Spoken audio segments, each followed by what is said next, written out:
বন্ধুরা, আজকের গল্পটা এমন এক ছেলেকে নিয়ে যে সকালে ঘুম থেকে উঠেছিল আত্মহত্যা করার জন্য, কিন্তু রাতে ঘুমাতে গেল একটা পুরো ডাকাত গোষ্ঠীর সর্দার হয়ে। হ্যাঁ, আপনারা ঠিকই শুনেছেন। মাঝখানে কি হলো জানেন? কিডন্যাপ, বিয়ে আর এক পাগলামি ভরা পারিবারিক ড্রামা। তো চলুন বন্ধুরা, শুরু করা যাক এই উল্টাপাল্টা মজার থ্রিলার গল্প। আজকের সিনেমা কিসমতের কেরামতি। শুনতে শুনতেই মজা লাগছে, তাই না?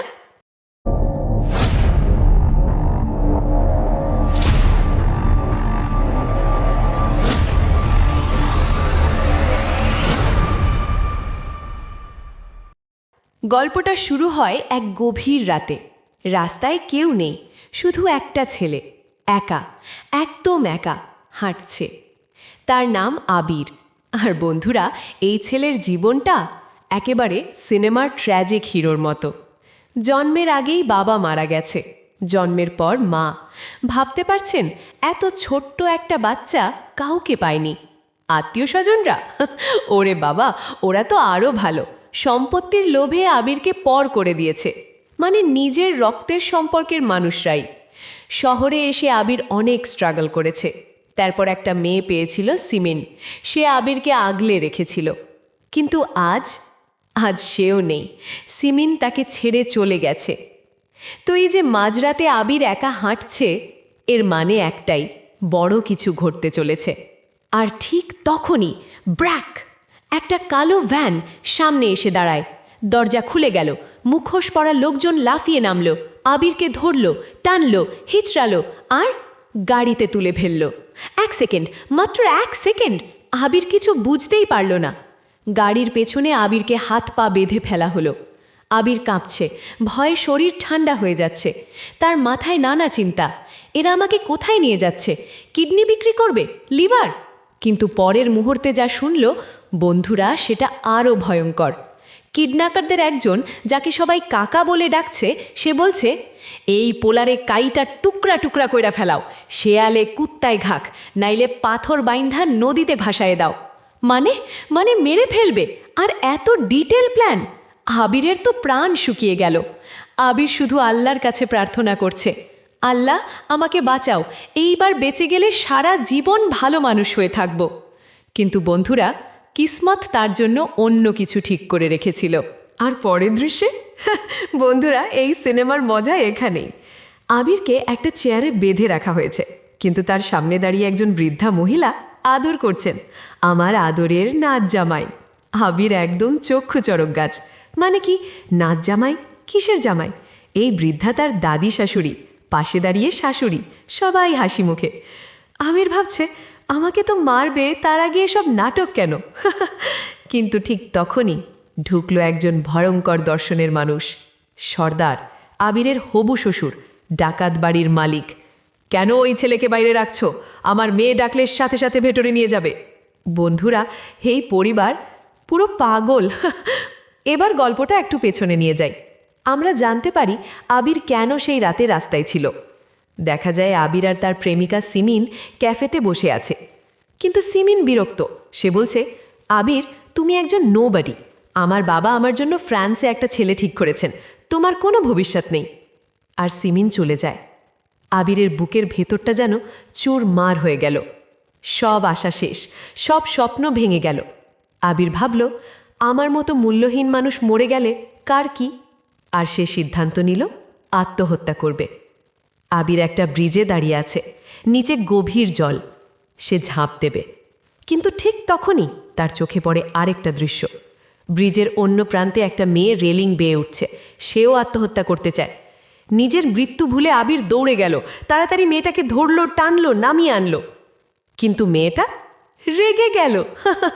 তুমি আমাদের বাঁচালে কেন? আমাকে মরতে দিলে না কেন? তুমি কি এখানে উচ্চতা মাপতে এসেছিলে? আরে বাপরে, জীবন বাঁচালো আর উল্টো তিরস্কার খেলো। মেয়েটার নাম নীলা। সে আবিরকে সাবধান করল, আমার পিছু নিও না, বিপদে পড়বে।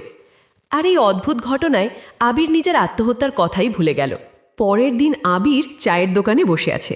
হঠাৎ দেখে নীলা রাস্তায় হাঁটছে। আবির কৌতূহলী হয়ে গেল, কাছে গেল। নীলা রেগে গেল, তুমি আমার পিছু নিয়েছ? তুমি স্টকার! আবির বোঝালো সে শুধু কথা বলতে এসেছে। নীলা চলে গেল। আবিরকে একটা অন্ধকার ঘরে চেয়ারে বেঁধে রাখল। কাকা একটা খাবারের প্লেট নিয়ে এলো। এটা তোর শেষ খাওয়া, কোরবানির আগে খেয়ে নে।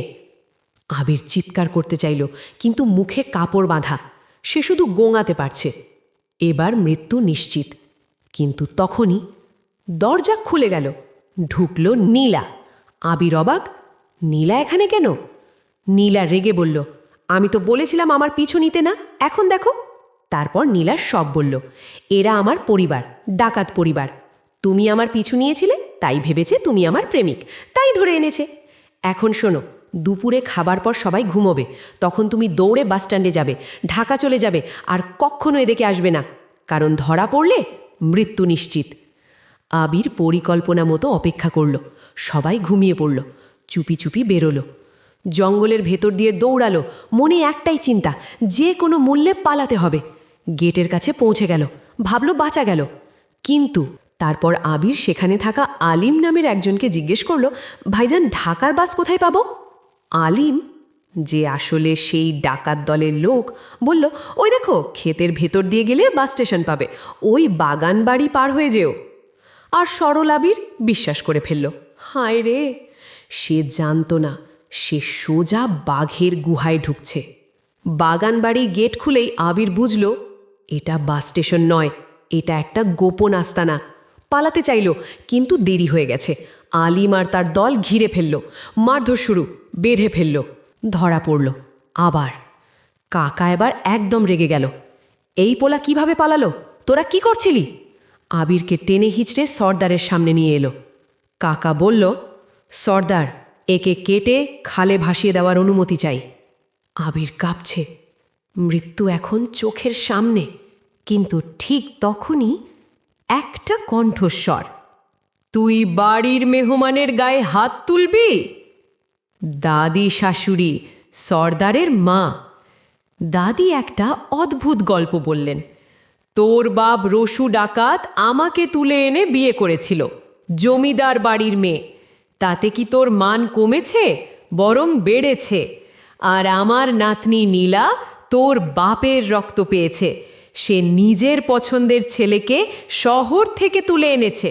এটা আমাদের বংশের গৌরব। আর এই পোলাটা দেখো, দুধের মতো ফর্সা, সাহস আছে, ডাকাত বাড়ি থেকে পালানোর চেষ্টা করেছে। এই রকম ছেলেই তো আমাদের দরকার।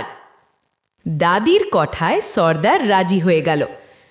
আজ রাতেই বিয়ে হবে, গ্রামে রটিয়ে দাও, আমার মেয়ে নিজেই জামাই তুলে এনেছে। আবির অবাক, মরতে এসেছিল, বিয়ে হয়ে যাচ্ছে। নীলা আবিরের কাছে এলো, সব সত্যি বলল। আমি সাগর নামের একজনকে ভালোবাসতাম, পালিয়ে যাব বলেছিলাম, কিন্তু সে জানতে পারল আমি ডাকাত সর্দারের মেয়ে, ভয়ে পিছিয়ে গেল। আমি আত্মহত্যা করতে চাইনি প্রেমে ব্যর্থ হয়ে। আমি ডাকাত সর্দারের মেয়ে, এত দুর্বল নই। আমি মরতে চেয়েছিলাম এই অভিশপ্ত পরিচয় থেকে মুক্তি পেতে। এখন আমাদের দুজনের পিঠ দেয়ালে। তুমি বিয়ে করো, বাঁচবে, পরে পালিয়ে যেও। আবির বলল, আমাকে কেন বিয়ে করছেন? আমি তো বলির পাঁঠা। নীলা বলল, তুমি জানো এই গ্রামের সবাই ডাকাত, বিয়ে না করলে বেঁচে ফিরতে পারবে না। সর্দার নিজে ঘরে এলো, পেছনে আলিম আর কাকা। শোনো ছেলে, আমার মেয়ের সাথে সাথে এই গ্রামের 25-30টা পরিবারের দায়িত্ব নিতে হবে। আমাদের বংশের মান সম্মান রক্ষা করতে হবে। রাজি হলে বিয়ে, না হলে মানে মেরে লাশ গুম করে ফেলবে। আবিরের সামনে দুটো রাস্তা, মৃত্যু অথবা ডাকাত সর্দার হওয়া। আবির ভাবল, তার আগের জীবনে সে ছিল নোবডি, কিন্তু এখানে সে হবে সামবডি, একজন সর্দার, একটা পরিবারের রক্ষক। আবির দীর্ঘশ্বাস ফেলল, তারপর সম্মতি দিল। বিয়ের সানাই বাজল। যে ছেলে মরতে এসেছিল সে বর হয়ে বসল। কিছু সময় পর আবিরের কোলে একটা ছোট্ট বাচ্চা, পাশে শান্তিতে ঘুমাচ্ছে নীলা। আবির দর্শকদের বলছে, জীবন কাকে কখন কিভাবে পূর্ণতা দেয় কেউ জানে না। আমি হয়তো হেরে গিয়েছিলাম, কিন্তু সেই হার থেকেই শিখলাম জিততে। আজ আমি একজন বাবা, একজন স্বামী আর একটা পুরো গোত্রের রক্ষাকর্তা। আমি পরিপূর্ণ। হেরে গিয়েও জিততে শিখেছি। এটাই আমার জীবনের গল্প। তো বন্ধুরা, এই ছিল কিসমতের কেরামতির গল্প। কখনো কখনো জীবনের সবচেয়ে অন্ধকার মোড়টাই আমাদের সবচেয়ে আলোকিত গন্তব্যে নিয়ে যায়। আপনাদের কি মনে হয়, আবিরের সিদ্ধান্ত কি ঠিক ছিল? কমেন্টে জানাবেন। ভিডিওটা ভালো লাগলে লাইক করুন, শেয়ার করুন আর চ্যানেল সাবস্ক্রাইব করে নোটিফিকেশন বেল টিপে দিন। আগামী ভিডিওতে দেখা হবে আরেকটা মজার গল্প নিয়ে। ততক্ষণ ভালো থাকুন, সুস্থ থাকুন। আসসালামু আলাইকুম।